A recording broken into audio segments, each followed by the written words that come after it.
दशा माता की पहली कथा के अनुसार प्राचीन समय में राजा नल और दमयंती रानी सुखपूर्वक राज्य किया करते थे। उनके 2 पुत्र थे। उनके राज्य में सारी प्रजा सुखी और संपन्न रहती थी। एक दिन की बात है, उस दिन होली दशा थी।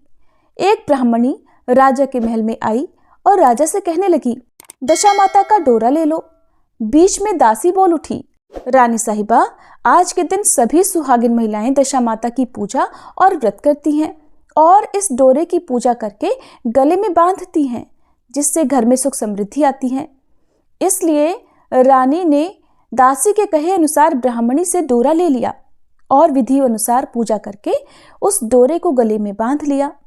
कुछ दिनों के बाद राजा नल ने रानी दमयंती के गले में डोरा बंधा हुआ देखा तो रानी से पूछा, रानी साहिबा, इतने सोने के गहने पहनने के बाद भी आपने ये धागा गले में क्यों पहना हुआ है? रानी कुछ कहती इससे पहले ही राजा ने गुस्से में आकर उस डोरे को तोड़कर जमीन पर फेंक दिया। रानी ने उस डोरे को जमीन से उठा लिया और राजा से कहने लगी, महाराज, ये तो दशा माता का डोरा था, आपने उनका अपमान करके अच्छा नहीं किया। इधर जब रात में राजा सो रहे थे तब दशा माता स्वप्न में एक बुढ़िया के रूप में आई और राजा से कहने लगी, हे राजा, तेरी अच्छी दशा जा रही है और अब बुरी दशा आ रही है। तूने मेरा अपमान करके अच्छा नहीं किया। ऐसा कहकर दशा माता स्वप्न में ही अंतर्ध्यान हो गई।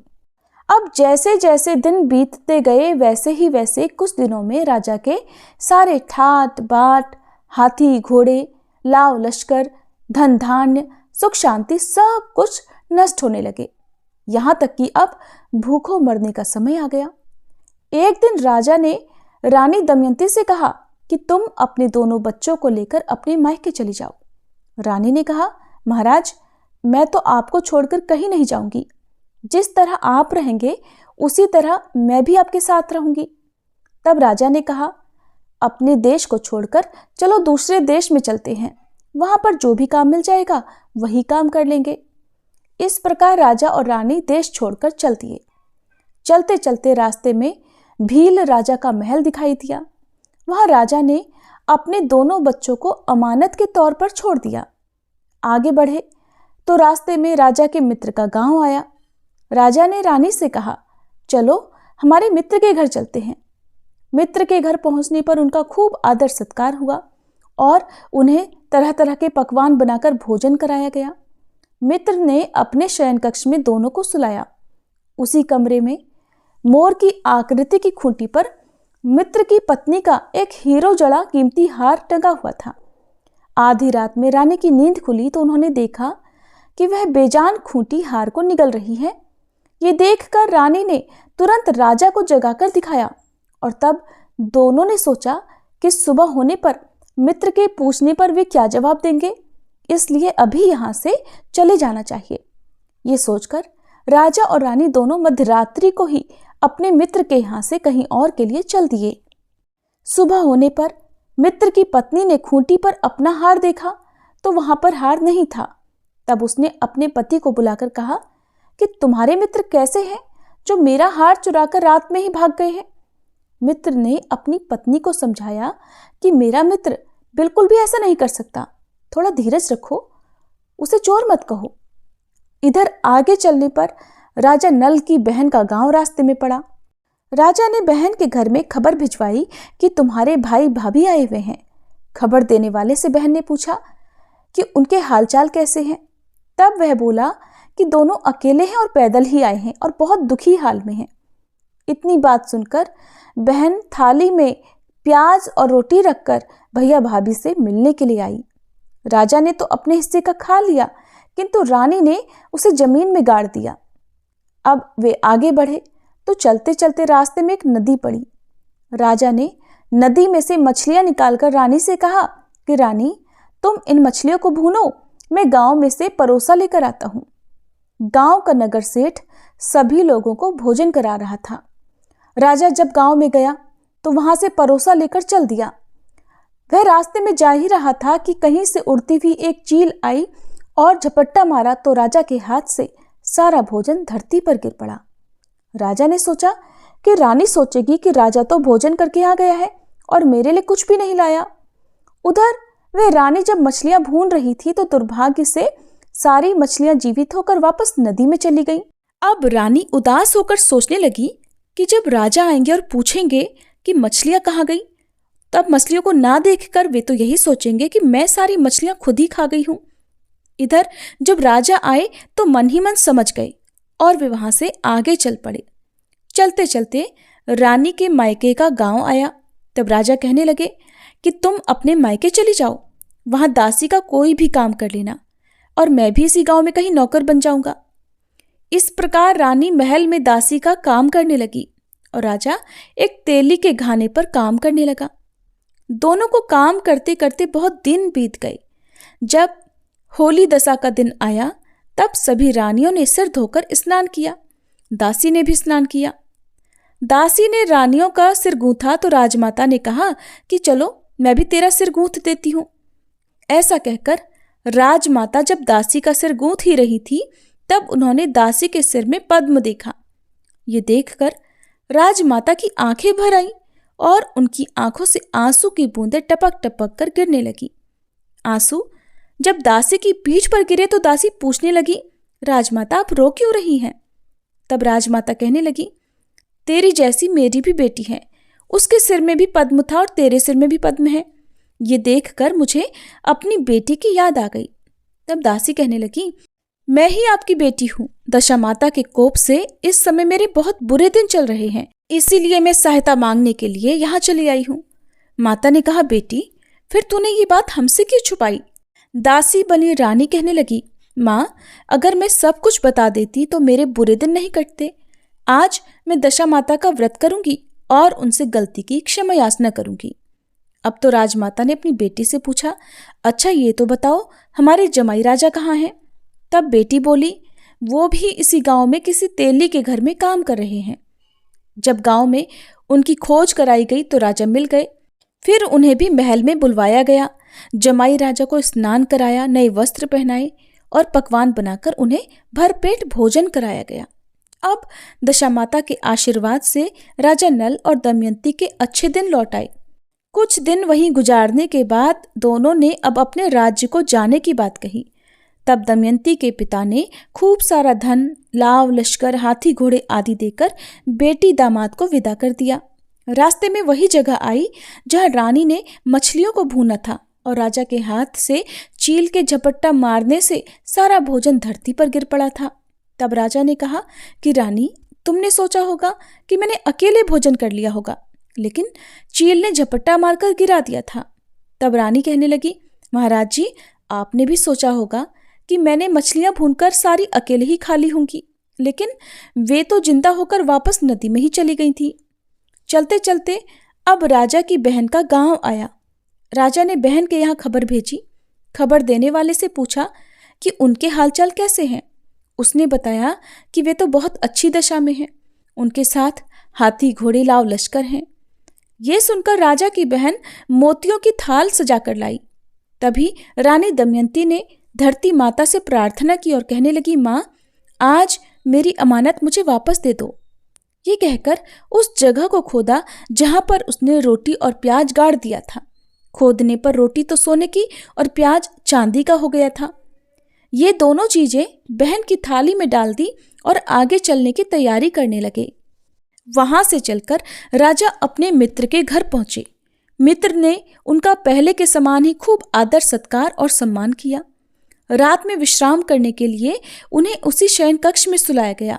मोरनी वाली खूंटी के हार निगल जाने की बात से उन्हें नींद नहीं आई। वे दोनों जाग ही रहे थे, तभी आधी रात के समय वही मोरनी वाली खूंटी हार उगलने लगी तो राजा ने अपने मित्र को जगाया और रानी ने मित्र की पत्नी को जगाकर दिखाया कि आपका हार तो इस खूंटी ने निगल लिया था और आपने सोचा होगा कि हार हमने चुरा लिया है। दूसरे दिन प्रातःकाल नित्य कर्म से निपटकर वे दोनों राजा रानी वहां से चल दिए। अब चलते चलते वे राजा भील के यहाँ पहुंचे तो उन्होंने अपने पुत्रों को वापस मांगा। तब भील राजा ने देने से मना कर दिया। गांव के लोगों ने उन बच्चों को वापस दिलाया। राजा नल और दमयंती अपने बच्चों को लेकर अपनी राजधानी के पास पहुंचे तो नगरवासियों ने लाव लश्कर के साथ उन्हें आते हुए देखा। सभी ने बहुत प्रसन्न होकर उनका स्वागत किया तथा गाजे बाजे के साथ उन्हें महल पहुंचाया। अब राजा का पहले की तरह ठाट बाट हो गया। राजा नल रानी दमयंती पर दशा माता ने पहले कोप किया, हे दशा माता, ऐसा किसी पर मत करना, और बाद में जैसी कृपा की वैसी सब पर करना। प्रेम से बोलिए दशा माता की जय। दशा माता और दियाड़ा बावजी की कथा। एक ब्राह्मण नित्य भिक्षा मांगकर अपना जीवन बिताया करता था। उसकी आजीविका का, उसका पेट भरने का एकमात्र यही साधन था।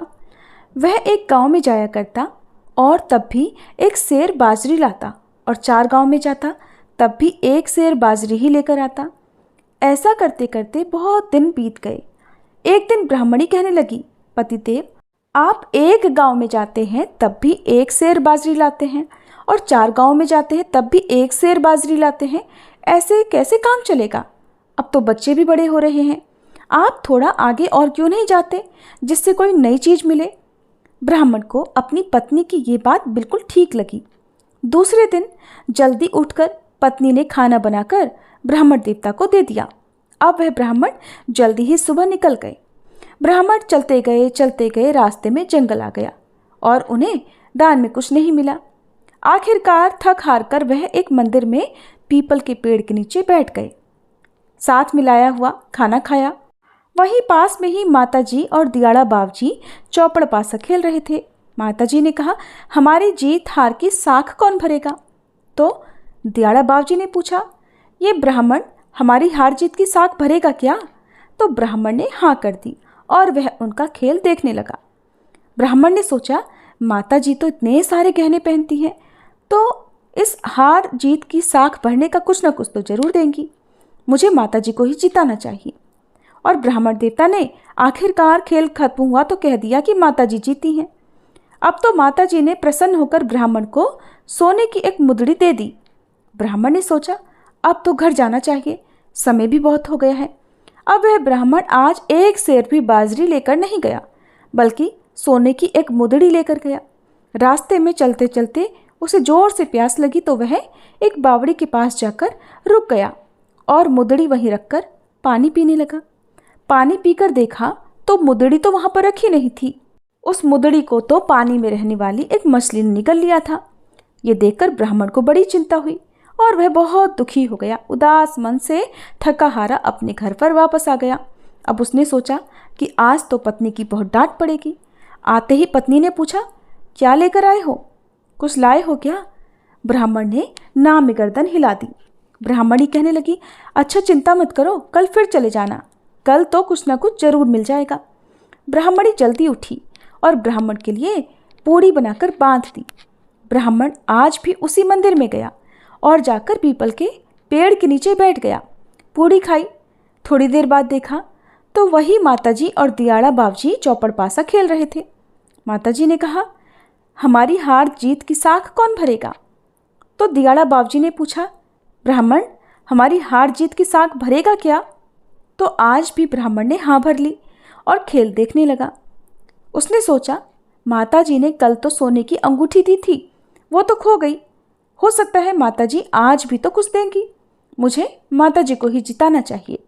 खेल खत्म हुआ तब पूछने पर ब्राह्मण ने कहा कि माताजी जीती हैं। अब तो माताजी ने प्रसन्न होकर ब्राह्मण को हीरों से जड़े हुए कंगन दे दिए। ब्राह्मण ने सोचा, आज तो मैं रास्ते में कहीं नहीं रुकूंगा, बस सीधा अपने घर जाऊंगा। ब्राह्मण घर पहुंच गया। उस समय ब्राह्मणी पानी लेने के लिए गई हुई थी। ब्राह्मण ने कंगन चूल्हे के पीछे रख दिया और बाहर चौपाल पर चला गया। इतने में ही एक पड़ोसन चूल्हे की आग लेने आई। उसने देखा घर में तो कोई है नहीं, तो वह चूल्हे के पीछे रखे हुए कंगन भी उठाकर ले गई। उधर ब्राह्मणी पानी लेकर आई तो ब्राह्मण भी पीछे पीछे घर में आ गया। अब ब्राह्मणी बोली, क्या लाए हो पतिदेव? ब्राह्मण ने जैसे ही चूल्हे के पीछे देखा तो वह हैरान रह गया। आज तो वह कंगन भी वहां पर नहीं थे। अब वह उदास हो गया। उसने ब्राह्मणी को मना कर दिया कि आज भी कुछ नहीं मिला। ब्राह्मणी बहुत नाराज हुई कि पहले तो एक सेर बाजरी ले भी आते थे, अब तो कुछ भी नहीं ला रहे। अब मैं क्या करूं? कल और जाना, कुछ तो मिलेगा। ब्राह्मणी ने आज पड़ोसन से उधार आटा लेकर तीसरे दिन भी ब्राह्मण के लिए पूड़ी बना दी। ब्राह्मण सुबह जल्दी उठा और जल्दी जल्दी चला गया। उसी मंदिर में पहुंचा, फिर से उसने पूड़ी खाई और वहां पर माताजी और दियाड़ा बावजी आज भी चौपड़ पासा खेल रहे थे। माताजी ने कहा, हार जीत की साख आज कौन भरेगा? तो दियाड़ा बावजी ने पूछा, ब्राह्मण, हमारी हार जीत की साख भरेगा क्या? ब्राह्मण ने आज भी हाँ कर दी। खेल खत्म हुआ। उसने सोचा, माताजी ने कल हीरे जड़े हुए कंगन दिए थे, वो तो कोई और ही ले गया, लेकिन माताजी आज भी तो कुछ देंगी, मुझे माताजी को ही जिताना चाहिए। तब ब्राह्मण ने कहा, माताजी जीती हैं। माताजी ने प्रसन्न होकर उस ब्राह्मण को 1.25 लाख का हार दे दिया। अब वह ब्राह्मण घर में पहुंचने ही वाला था कि इतने में ही एक चील उड़ती हुई आई और 1.25 लाख का वह हार झपट्टा मारकर ब्राह्मण के हाथ से ले गई। ब्राह्मण अब चिंता करने लगा कि आज तो 3 दिन हो गए हैं, कुछ भी नहीं मिला, जो मिला था वो भी लुट गया। अब मैं घर जाकर ब्राह्मणी को क्या बोलूँगा? किसी तरह उदास मन से वह घर आया तो ब्राह्मणी ने पूछा, बताओ आज कुछ मिला क्या? ब्राह्मण ने हर बार की तरह आज भी ना कह दिया। ब्राह्मणी ने कहा, क्या बात है, मुझे सच सच बताओ। अब तो ब्राह्मणी जिद करने लगी। तब ब्राह्मण ने शुरू से लेकर आखिर तक की बात ब्राह्मणी को बता दी कि माताजी और दियाड़ा बावजी चौपड़ खेलते हैं और मैंने हार जीत की साख भरी। माताजी ने खुश होकर मुझे एक दिन मुदड़ी, दूसरे दिन हीरे के कंगन और अगले दिन 1.25 लाख का हार दिया और सारी बात पत्नी को इस प्रकार बता दी। सुनकर पत्नी ने कहा, आप कल फिर जाना और दियाड़ा बावजी को जिताना, क्योंकि नर की कमाई में ही रिद्धि सिद्धि होती है, नारी की कमाई में नहीं। ब्राह्मण की पत्नी ने आज फिर से पड़ोसन से आटा लाकर फिर चौथे दिन के लिए भी ब्राह्मण के लिए पूड़ी बनाकर दे दी। आज भी ब्राह्मण सुबह जल्दी जल्दी चलने लगा और उसी मंदिर में पहुंच गया। वहां बैठकर उसने पूड़ी खाई। वहां माताजी और दियाड़ा बावजी चौपड़ पासा खेल रहे थे। माताजी ने आज कहा, हमारी हार जीत की साख कौन भरेगा? तो दियाड़ा बावजी ने फिर पूछा, ब्राह्मण, हमारी हार जीत की साख भरेगा क्या? तो ब्राह्मण ने हाँ भर ली और खेल देखने लगा। मन ही मन सोच रहा था कि दियाड़ा बावजी के पास तो देने के लिए कुछ भी नहीं है और ब्राह्मणी ने कहा कि आज तो दियाड़ा बावजी को ही जिताना। खेल पूरा हुआ। ब्राह्मण ने बोला, आज तो दियाड़ा बावजी जीते हैं। तब तो दियाड़ा बावजी ने कहा, ब्राह्मण, आज तो तेरे फैसले में चूक हो गई। ब्राह्मण बोला, नहीं बावजी, आज तो आप ही जीते हैं। तब दियाड़ा बावजी ने 1 टका ब्राह्मण को दे दिया। ब्राह्मण ने टका ले लिया और सोचा कि इससे तो कुछ भी नहीं आएगा। फिर उदास मन से वह ब्राह्मण अपने घर को चलने लगा और 1 टका वहीं रखकर पास के ही मंदिर में जाकर फिर बैठ गया। ब्राह्मणी घर पर आई तो क्या देखा कि चील 1.25 लाख का हार उसके आंगन में गिराकर चली गई। पड़ोसन भी लौट कर आई और कहने लगी, ये लो बहन, ये तुम्हारे कंगन हैं। एक दिन मैं तुम्हारे घर से मजाक ही मजाक में ये उठा कर ले गई थी, लेकिन तुम तो इन्हें लेने के लिए ही नहीं आई। ब्राह्मणी ने खुश होकर वह हीरे के कंगन ले लिए। थोड़ी देर के बाद एक मछली आई और मुंदड़ी देकर चली गई। ब्राह्मणी कंगन बेचकर बहुत सारा खाने पीने का सामान ले आई और लापसी चावल बनाकर बच्चों को बोली, जाओ पिताजी को बुलाकर लाओ। बच्चे पिताजी को बुलाकर लाए तो ब्राह्मण ने सोचा, आज तो मेरी खैर नहीं। वह तो घर आना ही नहीं चाहता था, लेकिन ब्राह्मणी ने बुलाया था सो घर पर आ गया। घर आकर क्या देखा कि जिस कोने में दियाड़ा बावजी का दिया हुआ टका डाला था, वहां तो हीरे मोती जगमगा रहे हैं। ये देखकर वह बहुत हैरान और प्रसन्न हो गया। तभी ब्राह्मणी बोल पड़ी कि अपने तो दियाड़ा बावजी और माताजी की कृपा से अन्न धन के भंडार भर गए हैं। अब तो प्रसन्न और गदगद होकर ब्राह्मण ने परिवार सहित दियाड़ा बावजी और दशा माता का पूजन कर उन्हें धन्यवाद किया। हे माताजी, दियाड़ा बावजी, जैसे आपने ब्राह्मण ब्राह्मणी के अन्न धन के भंडार भरे, वैसे ही सबके भरना। कथा कहते सुनते हुंकारा भरते सबके घर अन्न धन के भंडार भरना। प्रेम से बोलिए, दियाड़ा बावजी की जय, माताजी की जय। एक बार एक लपसी था, एक तपसी था। तपसी हमेशा भगवान की तपस्या में लीन रहा करता, पूजा पाठ करता, और वही लपसी रोज 1.25 सेर की लापसी बनाकर भगवान को भोग लगाकर खुद जीम लेता था। एक दिन दोनों झगड़ा करने लगे। तपसी बोला, मैं रोज भगवान की पूजा करता हूँ, तपस्या करता हूँ, इसलिए मैं बड़ा हूँ। लपसी बोला, मैं तो रोज भगवान को 1.25 सेर लापसी का भोग लगाता हूँ, इसलिए मैं बड़ा हुआ। नारद जी वहां से जा रहे थे। दोनों को झगड़ता देखकर उनसे पूछने लगे कि अरे तुम दोनों क्यों झगड़ा कर रहे हो। तब तपसी ने खुद के बड़ा होने का कारण बताया और लपसी ने अपने बड़ा होने का कारण बताया। नारद जी बोले, तुम्हारा फैसला मैं कर दूंगा, तब तुम्हें पता चल जाएगा कि कौन बड़ा है। दूसरे दिन लपसी और तपसी नहाकर अपनी रोज की भक्ति करने आए तो नारद जी ने छुपकर 1.25 करोड़ की एक एक अंगूठी उन दोनों के आगे रख दी। तपसी की नज़र जब अंगूठी पर पड़ी तो उसने चुपचाप अंगूठी उठाकर अपने पैर के नीचे दबा ली। लपसी की नज़र भी अंगूठी पर पड़ी, लेकिन उसने ध्यान नहीं दिया और भगवान को भोग लगाकर वह लापसी खाने लगा। अब नारद जी सामने आए तो दोनों ने पूछा, बताइए नारद जी, हम दोनों में से कौन बड़ा। तो नारद जी ने तपसी से खड़ा होने के लिए कहा। जैसे ही वह खड़ा हुआ तो उसके पाँव के नीचे दबी हुई अंगूठी दिखाई पड़ गई। नारद जी ने तपसी से कहा, क्यों, तपस्या करने के बाद भी तुम्हारी चोरी करने की आदत नहीं गई, इसलिए लपसी बड़ा है और तुम्हें तुम्हारी तपस्या का कोई भी फल नहीं मिलेगा। अब तो तपसी को अपनी इस हरकत के लिए बड़ी शर्मिंदगी हुई और वह शर्मिंदा होकर क्षमा मांगने लगा और उसने नारद जी से पूछा, बताइए देवर्षि, मुझे मेरी तपस्या का फल कैसे मिलेगा। नारद जी कहने लगे, अगर कोई गाय और कुत्ते की रोटी नहीं बनाएगा तो उसका फल तुझे मिलेगा। अगर कोई ब्राह्मण को भोजन करवाकर उन्हें दक्षिणा नहीं देगा तो फल तुझे मिलेगा। अगर कोई साड़ी के साथ ब्लाउज नहीं देगा तो फल तुझे मिलेगा। अगर कोई दिए से दिया जलाएगा तो फल तुझे मिलेगा। और अगर कोई सारी कहानी सुने लेकिन तुम्हारी ये कहानी नहीं सुने तो उसका फल तुझे मिलेगा। प्रिय श्रोताओं, उसी दिन से हर व्रत कथा कहानी के साथ लपसी और तपसी की कहानी भी सुनी और कही जाती है।